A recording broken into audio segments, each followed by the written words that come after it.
আসসালামু আলাইকুম। কেমন আছেন বন্ধুরা? আশা করি ভালো আছেন। আজ আমি একটি নতুন রেসিপি নিয়ে আসছি। আজ আমি হাঁসের মাংস রান্না করে দেখাবো। তার জন্য দেখুন, এখানে হাঁসটা আমি জবাই করে নিয়েছি এবং ছাড়িয়ে নিচ্ছি। দেখুন, আমি ছাড়িয়ে পরিষ্কার করে ধুয়ে নিয়েছি। ভালো করে সাদা করে পরিষ্কার করে নিতে হবে, যেন পালক না থাকে একটুও। ছোট ছোট পালক থাকে, সেগুলো ভালো করে পরিষ্কার করে নিতে হবে। দেখুন, পরিষ্কার করে ধুয়ে আমি কুচিয়ে নিয়েছি। এইভাবে একটু বড় বড়ই পিস করেছি, খুব বড়ও না আর খুব ছোটও না, মিডিয়াম সাইজের পিসগুলো করেছি আমি। এবার আমি এটি সেদ্ধ করে নেব। তার জন্য কুকারে রান্না করছি আমি। আপনারা চাইলে কড়াতেও করতে পারবেন। হাঁসের মাংস সেদ্ধ হতে টাইম লাগে, সেই জন্য আমি কুকারে 2টো সিটি দিয়ে নেব।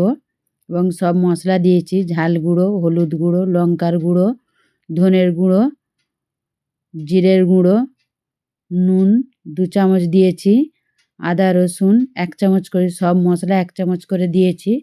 আর কিছু ভাজা মশলা আর সর্ষের তেল দিয়ে আমি এটাতে 2টো সিটি দিয়ে নেব। ভাজা মশলায় আমি এলাচ, জায়ফল, জয়িত্রী, লং, গোলমরিচ, সাজিরে, সাদা জিরে আর কিছু কালো জিরে দিয়ে আমি এটা ড্রাই রোস্ট করে গুঁড়িয়ে নিয়েছি।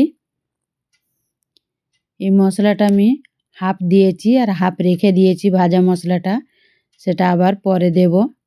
দেখুন, আমি 2টো সিটি দিয়ে নিয়েছি। এবার একটি কড়াইয়ে গ্যাস জ্বালিয়ে আমি বসিয়ে দিয়েছি কড়াইটা। তেল দিয়ে দিচ্ছি, আমি সরষের তেলেই রান্নাটা করছি। সরষের তেলে হাঁসের মাংসের স্বাদটা ভালো হয়। এবার 3টি এলাচ, 3টি লং, একটি জয়িত্রী দিয়ে আমি ফোড়নে দিয়ে দেব। এলাচটা ফাটিয়ে নিতে হবে, তবে এর গন্ধটা ভালো হবে।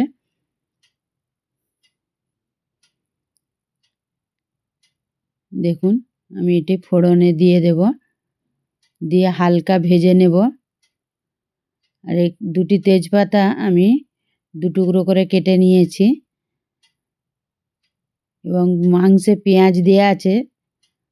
সিটি দেওয়ার সময় আমি কুকারে 2 পিস বড় সাইজের পেঁয়াজ কুচো দিয়ে দিয়েছিলাম। আর এখানেও 2টো পেঁয়াজ বড় সাইজের কুচিয়ে আমি হালকা বাদামি কালার করে নেব। খুব বেশি ভাজবো না, হালকা ভাজবো। এবং এতেও আমি আদা ও রসুন 2 চামচ দিয়েছি, দিয়ে হালকা ভেজে নিচ্ছি। এবার সব মশলা দেয়া আছে, সেই জন্য অল্প মশলা দেব।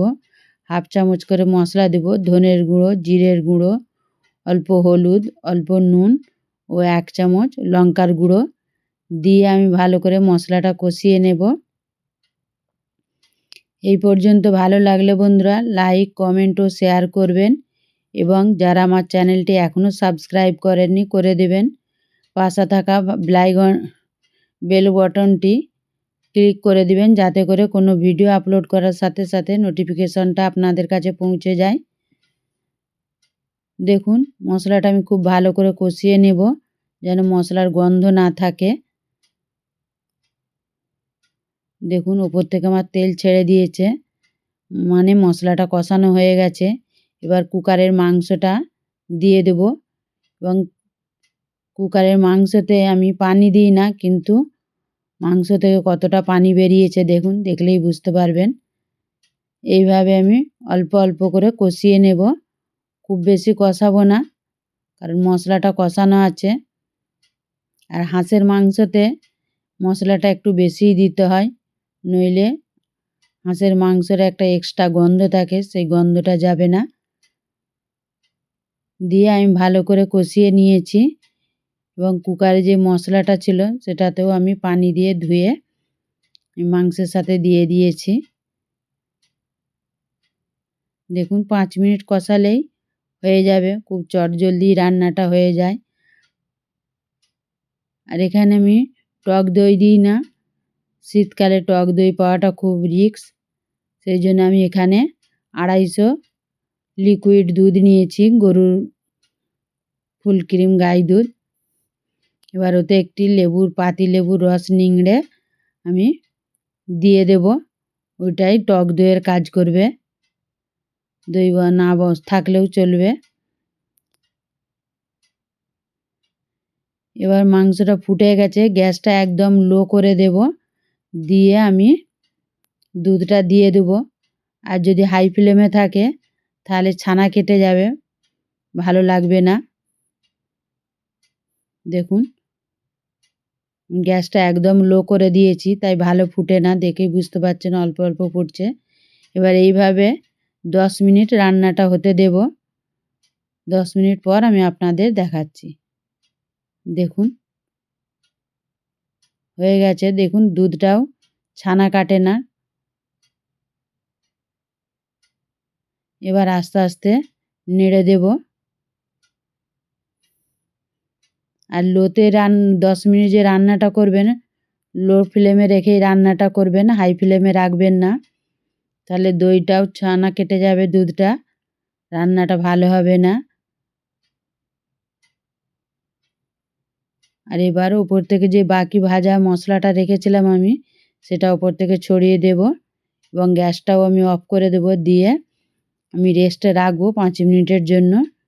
5 মিনিট পর আমি আপনাদের আবারও দেখাচ্ছি। দেখুন কালারটাও কত সুন্দর হয়েছে। চলুন বন্ধুরা, ফিরে আসবো অন্য কোনো এক নতুন রেসিপি নিয়ে। ততক্ষণ ভালো থাকবেন, সুস্থ থাকবেন। এতক্ষণ আমার সাথে থাকার জন্য আপনাদের অসংখ্য ধন্যবাদ। এটি গরম ভাতের সাথে বা রুটির সাথেও খেতে খুব ভালো লাগে।